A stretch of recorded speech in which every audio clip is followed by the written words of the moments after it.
नमस्कार, मी भाग्यश्री तुम्हा सर्वांचं आपल्या चॅनलमध्ये मनापासून स्वागत करते आणि आज आपण खूप सुंदर आणि सोपी डिझाईन तयार करणार आहोत। त्याकरिता इथे मी बॅक पार्ट कट केलेला आहे, ज्याची पूर्ण उंची आलेली आहे 13 इंच। त्यानंतर शोल्डर आलेले आहेत 4.5 इंच, आर्म होल म्हणजेच मुंडा आहे 5 इंच, छाती आलेली आहे 7.5 इंच आणि कंबर बॅक डाट मिळून ती आलेली आहे 8 इंच। आता इथे वरच्या बाजूला आपण आपल्या गळ्याची मार्किंग करूयात। तर इथे मला माझे रेडी शोल्डर 2 इंच हवेत, म्हणून मी अर्धा इंच मार्जिनचा घेऊन 2.5 इंचावरती एक मार्क केलं। त्यानंतर टेपला त्याच पॉईंटवरती घेऊन खालच्या बाजूला जी गळ्याची उंची आहे ती येथे मी 9.5 इंच घेतीये आणि जी खालची गळ्याची रुंदी आहे ती येथे मी 2.5 इंच घेऊन व्हिडिओमध्ये दाखविल्याप्रमाणे इथे तुम्हाला एक बॉक्स ड्रॉ करून घ्यायचा आहे।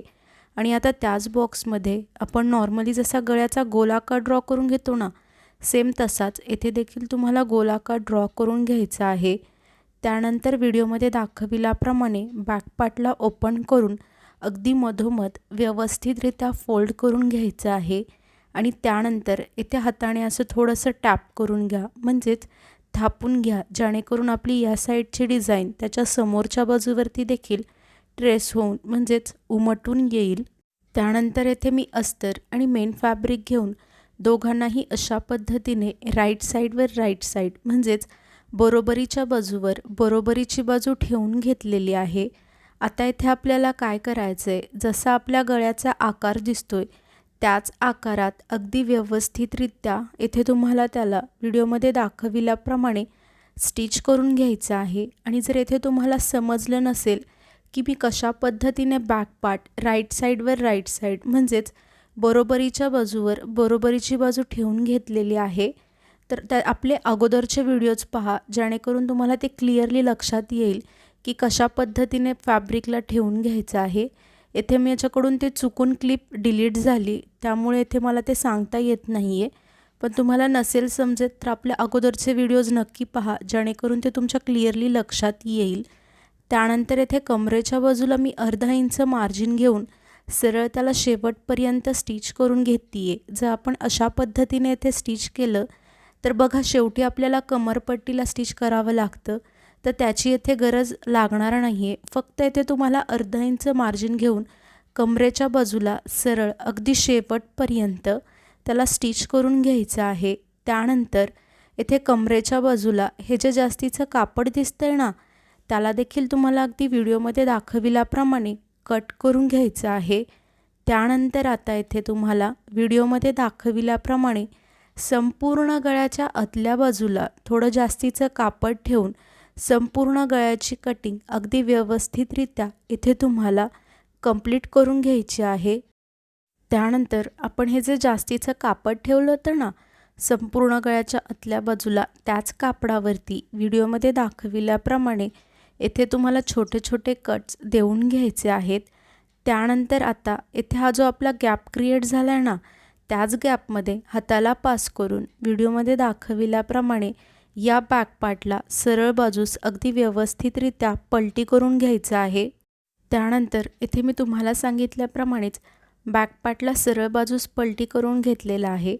आता इथे आपल्याला काय करायचं आहे, संपूर्ण गळ्याभोवती व्हिडिओमध्ये दाखविल्याप्रमाणे टॉप स्टिच देऊन घ्यायची आहे। आता इथे टॉप स्टिच म्हणजे काय, तर दाबटीप म्हणजे काय, तर इथे जसा आपल्या गळ्याचा आकार दिसतोय त्याच आकारात अगदी व्यवस्थितरित्या संपूर्ण गळ्याला इथे तुम्हाला स्टिच करून घ्यायचं आहे।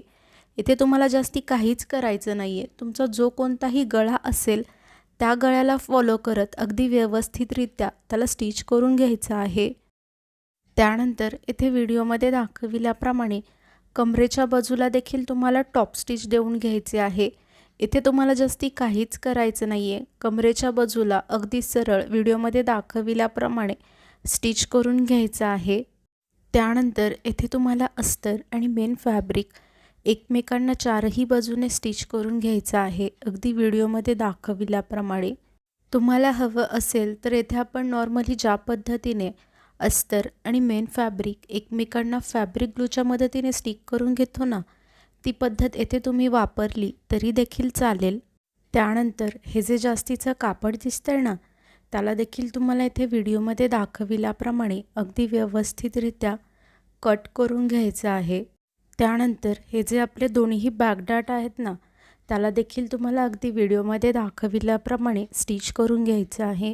इथे मी तुम्हाला एकच बॅकडाट स्टिच करून दाखवतीये। सेम तुम्हाला याच पद्धतीने जो आपला दुसऱ्या साईडचा बॅकडाट आहे ना, त्याला देखील स्टिच करून अगदी व्यवस्थितरित्या रेडी करून घ्यायचं आहे। त्यानंतर इथे मी कॉन्ट्रास्ट कलर म्हणजेच विरुद्ध कलरची जी साडी होती ना, त्याच्यामध्ये हा जो कॉन्ट्रास्ट कलर होता त्याच कलरची लेसची निवड केलेली आहे। आणि ही जी लेस आहे ती इथे ही लहानवाली लेस मी घेतलेली आहे, कारण की हा गोल गळा आहे। यावरती जर मी ब्रॉड म्हणजेच मोठी जर लेस घेतली तर ती इतकी परफेक्ट फिनिशिंगमध्ये बसत नाही।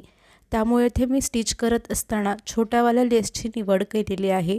आणि आता आपल्याला याच लेसला व्हिडिओमध्ये दाखविल्याप्रमाणे हा जो आपण गळा रेडी केलेला आहे ना, त्याच गळ्याच्या कडावरती ठेवून घेऊन अगदी व्यवस्थितरित्या शेवटपर्यंत त्याला इथे तुम्हाला स्टिच करून घ्यायचं आहे।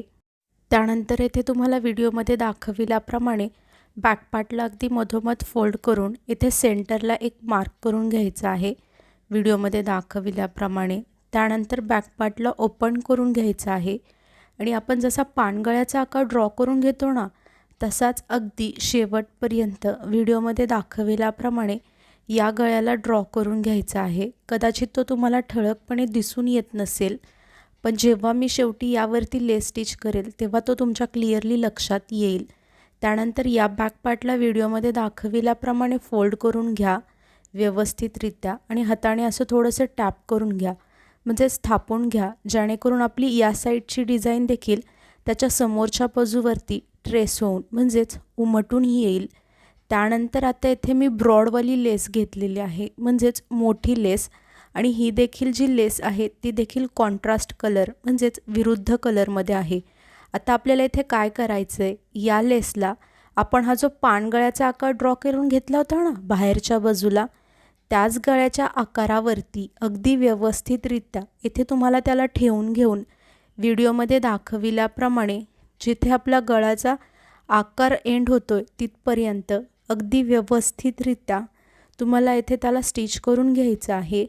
आणि इथे शेवटी आल्यानंतर तुम्ही पाहू शकता मी लेसला कशा पद्धतीने कट केले आणि लेसला थोडंसं एक्स्ट्राचं म्हणजे जास्तीचं कट करून घ्या, जेणेकरून आपल्याला ती आतल्या बाजूला म्हणजेच रॉंग साईडला व्हिडिओमध्ये दाखविल्याप्रमाणे फोल्ड करता येईल। त्यानंतर या लेसवरती मी डबल स्टिच म्हणजेच पुन्हा त्याला स्टिच करून घेते, जेणेकरून ही लेस एकदम फिक्स बसेल आणि लवकर निघणार नाही, कारण की ही जी लेस आहे ती मोठी आहे, त्यामुळे आपल्याला त्याला डबल स्टिच करणं गरजेचं आहे। सेम तुम्हाला याच पद्धतीने त्याच्या समोरच्या बाजूवरती जो आकार आपण ड्रॉ केला आहे ना, म्हणजेच ट्रेस करून घेतला होता, त्यावरती देखील लेसला स्टिच करून घ्यायचं आहे।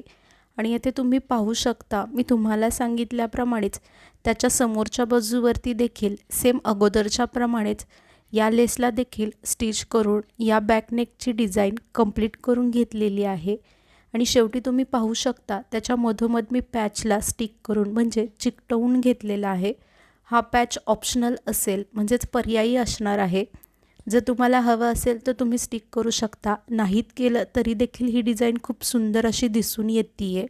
आणि तुम्ही आणखीन चॅनलला सबस्क्राईब नसेल केलं तर प्लीज चॅनलला सबस्क्राईब करून सपोर्ट करा आणि व्हिडिओ अगदी शेवटपर्यंत पाहिलात यासाठी तुम्हा सर्वांचे मनापासून खूप खूप धन्यवाद।